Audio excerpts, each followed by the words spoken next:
कहानी का शीर्षक है एक भिक्षुक। एक धनिक का बोधि कुमार नामक एक पुत्र था। युवावस्था में कदम रखते ही उसके माता पिता ने उसका विवाह एक अत्यंत सुंदर युवती के साथ कर दिया। कुछ समय के पश्चात बोधि कुमार के माता पिता परलोक सिधार गए। एक दिन उसने अपनी पत्नी से कहा, प्रिय, मैं चाहता हूँ कि तुम धन का आनंद पूर्वक उपभोग करो। हैरान परेशान पत्नी ने पूछा, और आप? मुझे धन की आवश्यकता नहीं है। मैं मोक्ष की प्राप्ति के लिए हिमालय पर जाकर एक भिक्षुक के रूप में रहूंगा, बोधि कुमार ने उत्तर दिया। पत्नी ने पूछा, भिक्षावृत्ति क्या केवल पुरुषों के लिए ही है? बोधि कुमार ने कहा, नहीं प्रिय, ये स्त्रियों के लिए भी है। इस पर पत्नी बोली, तब तो मैं भी भिक्षुणी बनकर आपके साथ चलूंगी। मुझे धन की कोई चाहत नहीं है। जैसी तुम्हारी इच्छा प्रिय, बोधि कुमार ने कहा। इस प्रकार अपनी सारी संपत्ति का परित्याग कर दंपति वहां से दूर चले गए। एक छोटी सी कुटी बनाकर वहीं भिक्षुक का जीवन यापन करने लगे।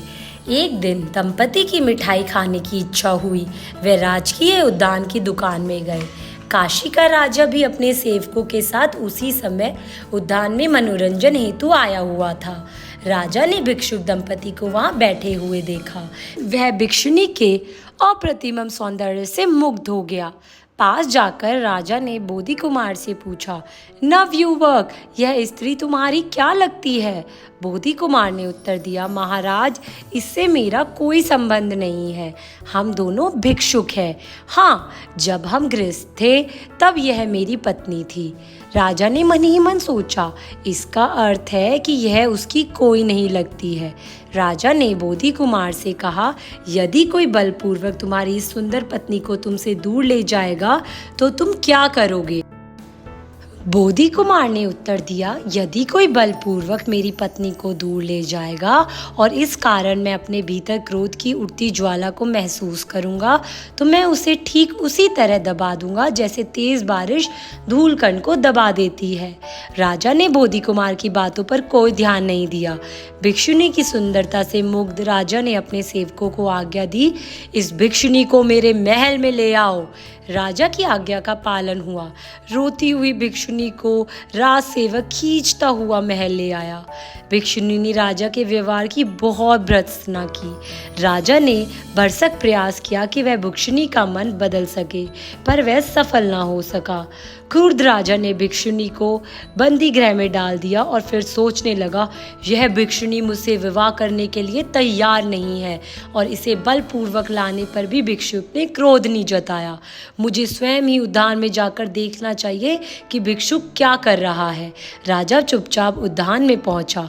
वहां बोधि कुमार शांतिपूर्वक बैठकर अपना वस्त्र सील रहा था। राजा घोड़े से उतरकर उसके पास गया। बोधि कुमार ने राजा की ओर ध्यान नहीं दिया और अपने काम में तल्लीन रहा। राजा ने सोचा, भिक्षुक क्रोधवश उससे बात नहीं कर रहा है।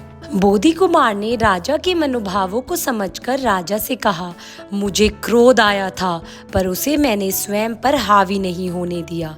अपने जीवन काल में मैं कभी भी क्रोध को स्वयं पर हानि नहीं होने दूंगा। जैसे बारिश धूल को दबा देती है, उसी प्रकार मैंने क्रोध को दबा दिया है। क्रोध के कुप्रभाव के विषय में कई बातें बोधि कुमार ने बताई। राजा सब कुछ शांतिपूर्वक सुनता रहा। उसका मनोविकार दूर हो गया और उसे अपनी गलती का भान हो गया। भिक्षुक की शिक्षा से अभिभूत राजा ने भिक्षुणी को उद्यान में लाने का आदेश दिया। भिक्षुक दंपति के समक्ष अपने घुटनों पर बैठकर हाथ जोड़कर उसने क्षमा याचना करी और कहा, हे ऋषिद्वय सन्यासी, आप दोनों इस उद्यान में प्रसन्नता पूर्वक रहते हुए भिक्षावृत्ति का पालन करें। मैं आप लोगों की रक्षा करूंगा। ऐसा कहकर भिक्षुक दंपति को नमन कर राजा अपने महल की तरफ चला गया। भिक्षुक दंपति आराम से वहां रहने लगे। तो बच्चों, हमें इस कहानी से यह शिक्षा मिलती है कि क्रोध को कभी भी अपने ऊपर हावी ना होने दे। अगर आपको मेरी यह कहानी पसंद आई हो तो मेरे चैनल रीड अलाउड किड्स को सब्सक्राइब और इस वीडियो को लाइक एंड शेयर करना मत भूलना। कल मिलते हैं एक और नई कहानी के साथ। तब तक के लिए thank you, bye bye, take care.